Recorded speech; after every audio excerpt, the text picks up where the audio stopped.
Here's help. And then ask, compared to what? It is well known that the always questioning Greek philosopher, Socrates, was married to nagging shrew who devoted her life to trying to make the philosopher miserable. One day a friend asked Socrates how his wife was. Typically, Socrates replied with a question. Socrates asked, compared to what?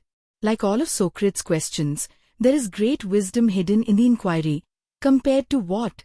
People, places, situations, events, yes, and emotional feelings, are relative. They are good or bad in degree, depending upon with what they are compared. This fact of life furnishes us a very useful technique for dealing with the people, places, situations and events in our daily lives, and our mental emotional reaction to them. The question, compared to what, will teach us tolerance and moderation. It will teach us not to overreact, but in the words of Kipling, meet with triumph and disaster, and treat those two impostors just the same. The question, compared to what, will teach us not to seek halos for little generosities, not to make triumphs out of modest accomplishments, not to make disasters out of minor disappointments. For all these things are relative, and are put in their proper places by the simple question, compared to what? A few brief examples. 1. People. There are as many kinds of people as there are people. So when we overreact to some person as being offensive and intolerable, we should ask, compared to what? By comparison, the objectionable person is relatively less offensive and intolerable than many situations, events, and other people. And we become more the black youth who cuts classes in school, refuses educational opportunities, won't take a job, gets into all kinds of miscellaneous mischief, then struts around with an extreme afro hairdo and weird clothes, loudly proclaiming that he is an exhibit of black pride, should ask himself, compared to what, or more grammatically, to whom?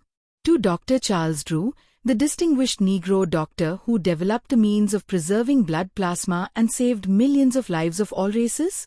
2. Places.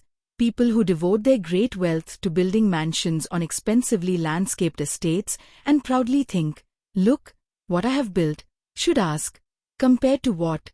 Then, they should look at a picture of what Dr. Albert Schweitzer built, a primitive hospital in steaming tropical Africa, where amid pythons, gorillas, and wild savages, he treated the sick natives of another race, or the people who build castles to house their valuable, worldly possessions, and smirk, look what I have built, should ask, compared to what? And look at what Sir Christopher Wren built, the magnificent St. Paul's Cathedral in London to house eternal possessions.